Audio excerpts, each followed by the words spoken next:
predominantly just for youth workers. It's for people in other disciplines as well that actually work with young people. So there is some element of, you know, the principles of youth work, but then it branches out into their own niches. And the other qualifications, I'll talk a little bit more about those, the levels 1 to 3, because that's what I'm here for today. We also offer the TAQA, so these are things like the award in education training, it's the initial teacher training, we do the assessor qualifications, and we also do internal quality assurance qualifications. And the reason we've kind of combined this sort of curriculum is what I was finding is that people that are delivering youth work are asked more and more to deliver accredited qualifications to their young people. So for that reason, they're almost obliged to have an assessor's qualification if it's on the regulated, you know, so it's a bit like GCSEs and NXL. So they're, you know, qualifications that are on the regulated framework, and therefore they need to have a bunch of qualifications themselves to either deliver and assess those. So we're finding that that fits really nicely with sort of the youth work curriculum stuff that we deliver. We also do CPD, so continued professional development for yourselves. And some of the popular ones are the equality, diversity, inclusion.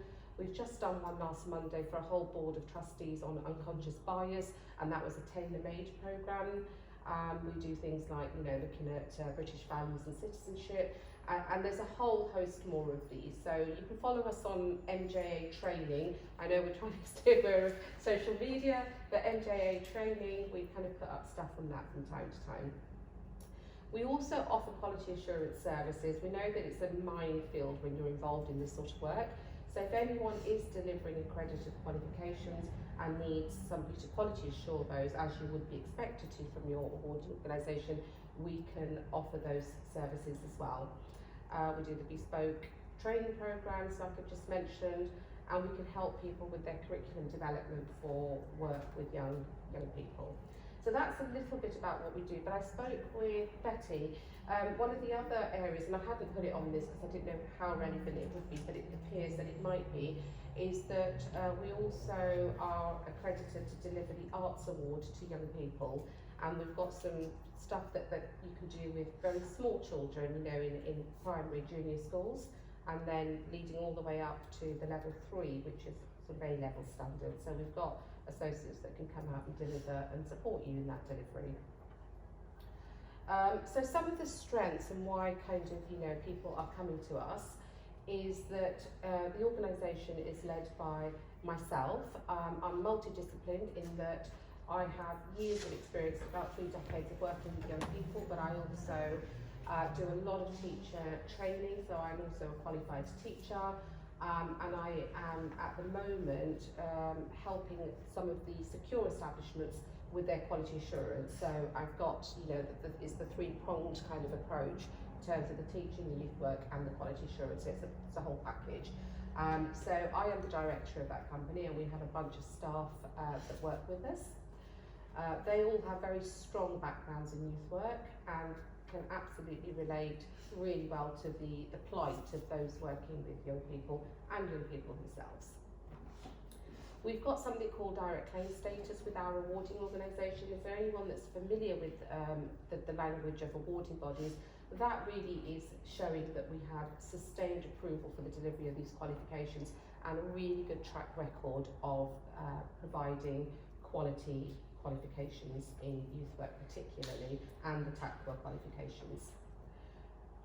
We've supported lots of other organisations to troubleshoot their problems in areas of their delivery of accredited qualifications, and this is where I was saying that we offer the MJA is the training side and the Manjeet Johal Associates is the consultancy side. We have the ability to customise and suit your needs. So again, you know, if you have any kind of areas of concern or areas that you want to develop in working with young people, we can customise the course for people. So for example, when we did the youth work for the MOD, it was for people that are living in communities where their children are attending you know, youth centres and school provision in an enclosed kind of environment. And therefore we were able to understand what their needs were and kind of work within that framework for them. We have a strong commitment to keeping line managers and supervisors involved in the process, and they are a very key part of helping people get their qualification. So we do briefing sessions for them, and we give them ongoing support so they can support the candidate that's on their course with us. We have really good retention rates. We've had 80% and 100% in most of our cohorts, in fact nearly all of our cohorts. And that's another reason why we have the DCS, because we are getting good volumes of people through. And I think that goes down to the expertise of the staff in terms of understanding, you know, the needs of people that are students on these programmes, and able to kind of work with any of the issues that they present and support them through those. We have really good progression routes, so you can start at level 1 and go all the way up to level 4, and then TAQA and all sorts of other qualifications as well. And one of the things that we're very good at is getting continuous feedback throughout the whole programme. We don't wait just till the end to evaluate it, and if things need to be modified as we go along, we're open to that.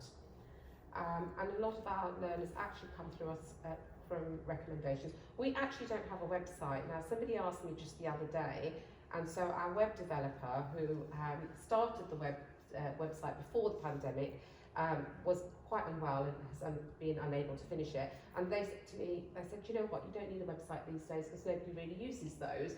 Really, the way forward is TikTok and Instagram and a few other things that I can't, you know, remember right now. So this is an area we're looking into. But the fact is that we're getting about 150 to 200 students a year on these programmes. So I think that's testament to the work that we do. So here we go. So am I all right to keep going, Keisha? Yep. So the level 1 certificate in exploring youth work, it's a kind of a real foundation for those that perhaps have never worked with young people or have no knowledge about how to work with young people. And it may be that you're just testing the waters and you don't know whether this is the profession or the vocation for you. So what we do is we offer this programme for, you've got to be 14 plus. We get a lot of young leaders that are supporting youth workers in their environment, so they come onto it. But saying that, and I think Keisha might have shared this wonderful story with you, is we had somebody who worked for a blue chip company, really at the top of her game with it, and came to us and sort of in her mid-40s saying, I want to do a youth work qualification. I've looked at her qualification, she's got an MBA and all sorts, and I was like, do you want to go in at level 3, level 4, or you could just go straight to postgrad, you know? And she said, no, Manjeet, I have no experience. I wouldn't even know where to begin. If I was put in a room with a young person, I just wouldn't even know what would be the first thing to say. So I think I do want to start right at the bottom. I have no family in terms of young family, you know, no family of my own, no nephews, no nieces. I've really had no exposure to young people, and I play the guitar and I want to teach young people that. So I said, okay, come along and do level 1. And so the point I'm making here is that you don't, you know, age doesn't sort of determine what level you go on, and it's more kind of the experience and what you're hoping to eventually, the point that you want to get to. So you don't have to be currently working with young people, but you know, perhaps you're aspiring to go off and work in any capacity, whether it's part-time, full-time, voluntary, that doesn't really matter. And if you're looking for an access route into embarking on youth work qualifications. For this particular qualification, there's 6 units. They're on the board. Can everyone read those? Don't need to sort of repeat them. So there is a flyer that Keisha has. So if you want to look at this sort of in your own leisure, Keisha, you've got something that you can circulate. So there's 2 on the table there if you want to have a brief look. And we also have a QR code which Betty has. If you want to just scan that and just show me that you're interested in hearing more, then I could follow up with you. So. And so the commitment from learners would be that they attend 6 sessions. They're usually about 2.5 hours long, depending on the size of the group. It could go up to 3. And it's every fortnight, and you have 6 of those. So it lasts about 12 weeks, 3 months or thereabouts. You would be expected to do some of your own research and writing, and that's what we call the self-directed study. I would say on average about 2 to 3 hours a week, and you would very happily kind of get through this course without any stress or anything. And like I said, there's no requirement to be working with young people. Okay, so then moving on to something called the Level 2 Award. This is an introduction to the knowledge, primarily the knowledge required to do either a Level 2 certificate or then move on to Level 3. And these 4 units are the foundation for everything beyond sort of the Level 1 onwards, okay? It's for, again, you can be as young as 14 to do this. It's for people who need an introduction, again, to youth work practice on a slightly more serious level than the Level 1, so they're not just testing the waters. I think they're now saying, well, actually, this is something I want to do. And the reason this is a little bit more serious is because beyond this, if you go on to any of the levels, you get these credit transferred, which means you don't have to do these units again, you just do top-up units. Okay? So the 4 foundation units are those on the board.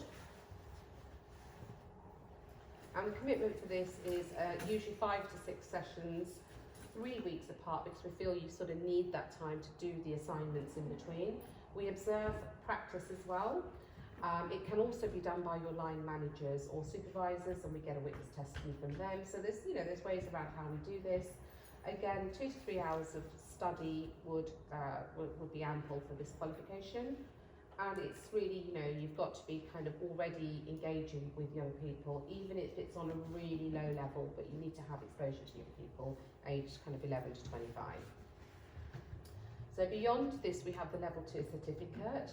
So this is the minimum that somebody needs to become what we call a JNC endorsed youth worker.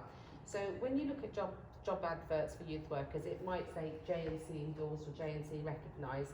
So JNC are the Joint Negotiating Committee who set the standards and the pay scales. They offer you protection as a youth worker really in terms of, what you can and can't do in your role. So it's advisable to be JNC recognised, and it's great for employers as well because they know that you have been through a programme of learning that has put you in a position where hopefully you'll be working really well with young people because you're following those standards. So the level 2 award doesn't give you that. The level 2 certificate, the level 1 certificate doesn't give you that. The first point you can get that is at a level 2 certificate. So if you've done your 4 units for your level 2 award and you're kind of serious about this, you may go on to do this. Okay? Very similar to the stuff in the level 2 award, so the age and all that is still the same. So what you do is you do the 4 units that you've already done at the award level, and then you do a further 5 units, and again, they're up there on board for you. Okay, and the commitment for this would be 10 sessions, and this would include what you've done for the award. So not everyone does the award and then switches to certificate. People either come in straight at the award and leave it at that, straight at the certificate and kind of leave it at that. So it would be 10 sessions in total. So if you'd already done the award, you wouldn't be attending nearly half of those, that another 5. There'll be a lot more observations of your practice. There'd be self-directed studies that would continue at 2 to 3 hours a week, and you must be absolutely working with 11 to 25-year-olds, because when you start doing group work, challenging behaviour, you need to be kind of reflecting on those experiences, and so therefore you need to do those. And then you must also at this point have the support of a line manager, and they're going to be very critical in the role in terms of supporting you and ensuring that you have the tools. And when I say the tools, if you're not currently doing group work, maybe you work one-to-one with people, they might have to kind of allow opportunities for you to access group work and show your skills in that area. They also write some witness testimonies for you as well. Okay, and then we move on to the level 3 certificate and diploma. Level 3 is 9 units, and the diploma is approximately 12 to 13 units, because at this level what you do is you do your 9 units and then you specialise in some topics, and I'll show you those as well. They're fantastic, a really good range of topics, and you choose those yourself. And we give you the parameters to work with, but you've really got to show independent research, because what this is now doing is giving you a springboard into really much higher education. So if you want to become professionally qualified, you would go off and do a degree, and this would kind of support your access into that. So you need to be slightly a little bit older here, but again, age is usually not a barrier. You've got to be working with young people, and in this situation you would be perhaps leading on delivery. At level 2 certificate, you would be working alongside somebody who does the programming, and you're kind of almost shadowing somebody. At level 3, we would be expecting people to be leading programs, developing programs, delivering them, perhaps even supervising younger staff, younger in terms of experience or age. Okay.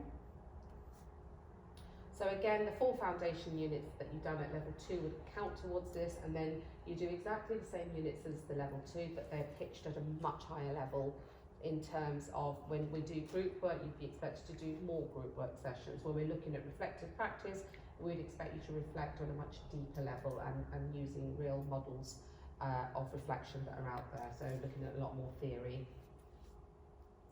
Again, the commitment is 10 sessions. Again, if you've done the level 2 4 foundation units, you only would do 5 or 6 of these sessions. And pretty much similar to the level 2, but this time we're expecting 4 to 5 hours. And you know, I don't want people to look at those 4 to 5 hours as like, oh my God, I'm going to sit there with, you know, my head in books and writing away. The 4 to 5 hours includes the time that you do the tutorials with us, the training sessions with us. The actual practical stuff that you do with young people gets counted towards the number of hours that you've got to demonstrate. And I would hope that at that level, a lot of that will be sort of natural work. It's not you're creating new work to meet the requirements of this. You would be doing group work with young people, you'd be doing debrief sessions with your colleagues, you'd be having supervision with your line manager. And so all of that, when we say 4 to 5 hours, is included in that sort of example of how many hours you do. Okay, and so the qualification units are made up like this. So you've got the first 4 units which go across level 2 and 3, whether it's certificate or diploma. You do the 5 additional at the bottom, and they're the same in level 2 and 3 but pitched at different levels. And so then that would give you a J&C recognition at either level 2 or 3. These are the additional units that you can choose if you decide to pursue the diploma. There are some really good ones there, and they're always adding to those. I don't know if isolation is a new one that's just been added, working with young people in isolation. I think that came about after the pandemic, when we found a lot of young people were being homeschooled, not going to school at all, and have continued not to go to school. Mental health was a huge one. You know, the number of calls to Samaritan's Childline, I mean, it just went through the roof. So these topics haven't just, you know, people don't just say, oh, that'd be a fun one to deliver.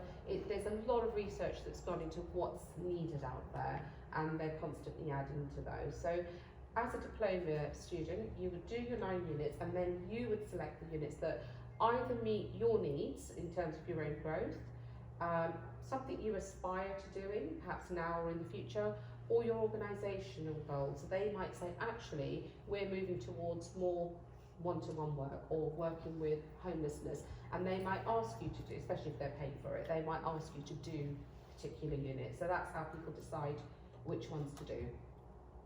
Overall, these are the aims of the programme for the learner. So it's not just about getting your qualification, we want all of these things to happen too. Okay? We recognise that a lot of people that work with children and young people come with a wealth of experience. They may have lots of years of experience but have never underpinned that with theory and done a qualification. So, you know, we want to sort of be able to let you have the language, the terminology to speak about the stuff that you do and relate your practice with theory. And a lot of our students do come back and do higher qualifications with us. So I would like to think that we are good at inspiring people to continue with their learning journeys. I'm not going to bore you with this. This is really once you come on the programme, but it just talks a little bit about the number of hours you'd be doing, okay? So, at that point, any questions? Just wanted a quick one regarding a level 3 diploma. So if a colleague of mine has done level 3 elsewhere, but did the initial 9 units, could they again come to your lovely self and do the last 4? Absolutely. 3, 4, whatever. However many there, because it goes on credit. So some units are worth 1 credit, 2 credit, up to 4 credits. So if you did 3 units at 3 credits, you'd do 9 units is what you need. 9 credits is what you need. So if there was a unit that was a big one, I mean, BO1 working with detached, you know, detached and outreach, is a big unit. It's 6 credits. So you just do that one plus another maybe one that's got 3 credits. So that's kind of how it works. Thank you. So yeah, it could be 2 or more. But yes, they could. We've just had somebody who did their level 3 certificate about 3 years ago and has just topped up with 3 diploma units. So yes, 100%. I mean, there's so many different entry points, and we get people that have done the 4 units at the NYA or somewhere else because funding. They might have got it free at that time, and they've come to us now to do the additional. So that's entry points are variable for everyone. Amazing. Thank you very much. And the programme is designed in a way that you can enter towards Toby. The diploma is the highest one, right? Was So, that higher than in the terms- certificate? So the diploma. I mean, the reason people generally do these qualifications is to get the JNC recognition, because it means that when you enter employment, there is a set standard in terms of how you work, what your conditions are, what your pay scale is. So somebody that's non-JNC might get 5, 6, 7,000 less than somebody doing the same job that is qualified. I've heard this a lot. And some people are just eager to get in and get that qualification, bang it out in 9 months and say, right, I'm going to move from 24,000 to 30,000 as a result of this. So, that's not uncommon. So that's why they would do it. The diploma, Toby, is for people who think, well, actually, I really want to take this further, or I want to specialise within my organisation in a particular area. But I'd say that the JNC certificate is probably the best one to go to if you're just looking to get qualified as JNC. Okay. Yeah. And then progression steps from there what would you advise? So we can when we finish the last session of level 3, we give you options of where you can, we don't have any say in it, but usually people know that you've done it with MJA training. They know that they've been through a good program, and we have connections with people that offer the higher levels at colleges and universities. So that's probably your next step beyond that. We also do the level 4, which is a very new qualification. It's this is its 2nd year, just about. I think there's one other organisation perhaps in the London area that might be delivering it, but we've certainly got the permission to deliver that. And like I said, the difference between, it doesn't give you JNC recognition, by the way, because it's assumed that anyone that comes on that would already have their level 3, or they would have a level 3 in their own discipline. So if you're working in probation, you're working in the front line at NHS, but you're working with young people, you could enter this qualification with a level 3 in your own discipline. Okay. Last question. No, go ahead. Do you fund the net progression steps? So, or will that be paid?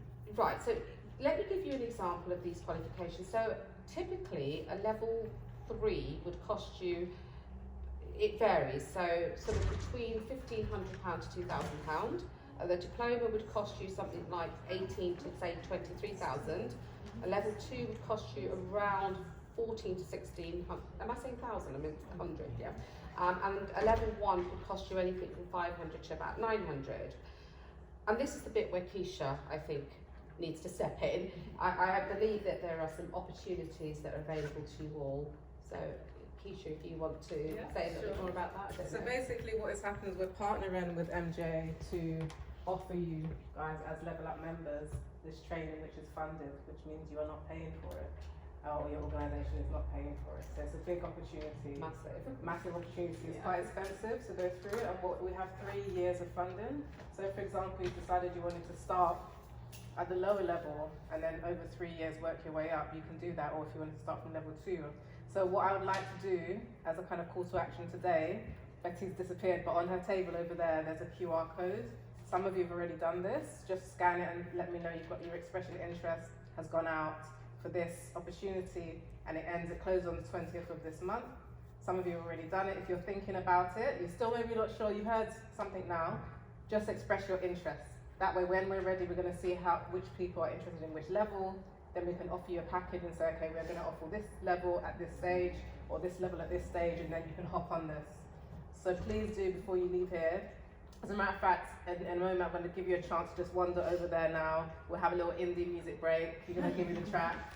And while we wait for Athena, who's joined us and going to introduce herself soon, I'll give you a chance to express your interest and or ask any further questions as well. So it's there for you. This part of Level Up, it's funded. Take it. Like, try to jump on it. And if there's any of your colleagues that don't really manage to come today, I've videoed it. Hello, videoing it now. So I'll try to put it out there as well. But do tell them, like, it's quite a big opportunity. Yeah, and I was just going to say, Keisha, I'm still sticking around for a bit, so if anyone wants to approach me with individual questions, I'm happy to answer those. But I think also, if you contact Keisha and just put your queries, you can just maybe collect them all and I can then respond to it collectively for everybody. Yeah, I think that would work. Is there one more burning question? Because she's here, so is there one more burning question before we move on? No, going once? Yep. How practical would you say the level 2 course is? Practical. So you would do the, one other thing I should say actually is that the way, again, we've designed our qualification, it really is based on the understanding that youth workers, I know how they work, you know, they have a few minutes here, a few minutes there, something happens unexpectedly, you stop. So, you know, yeah, absolutely. So what we've done is each of the units, we've broken it down almost into smaller questions. So an assessment pack, for example, would cover the whole unit, but it would, I describe it almost like filling out a passport form. It'll say, have you enclosed your witness testimony, yes or no? Have you got a testimony from a young person, yes or no? And it kind of guides you through the whole unit, and you can do it almost like piecemeal. You could do, you know, I've got 10 minutes, I might as well do another question, come back to it tomorrow, and you could do it in that way. It's not like a whole essay of like 3,000 words where you're kind of, oh gosh, what have I already written? Yeah, it's not like that. And we recognise that because, you know, we do get youth workers who are absolutely fantastic in their job, but just not academically inclined, you know. They kind of went through the ranks in a youth centre themselves, maybe had dropped out of school, didn't have the opportunity to go to school, and all sorts of other things. And so they've become really wonderful, exceptional youth workers, but have never really studied. So this is why the way we do the assessment pack, it's really easy to follow. It's almost question by question. Each question could take you, I don't know, 10, 15, 20 minutes. So you can put it away, come back to it. In terms of the practical, in addition to the assessment pack, you would be required at level 2 to run 3 group work sessions, so you can see the dynamics of the group and how it develops, and then reflect on it. You would be expected to do a couple of risk assessments for an indoor activity and outdoor activity. You would be expected to sit and have supervision with your line manager or supervisor and write a few sentences. We don't need to know the context, it could be quite deep stuff. We just need to know that it's happened and just roughly what you've talked about. So there is opportunities to do practical work with young people and with colleagues, and then either write about it through a reflection or a debrief or something like that. So yeah, quite a lot is practical. We do an observation of you actually doing it. Yeah. Okay, so because of time, we just want to say thank you very much to Manjeet.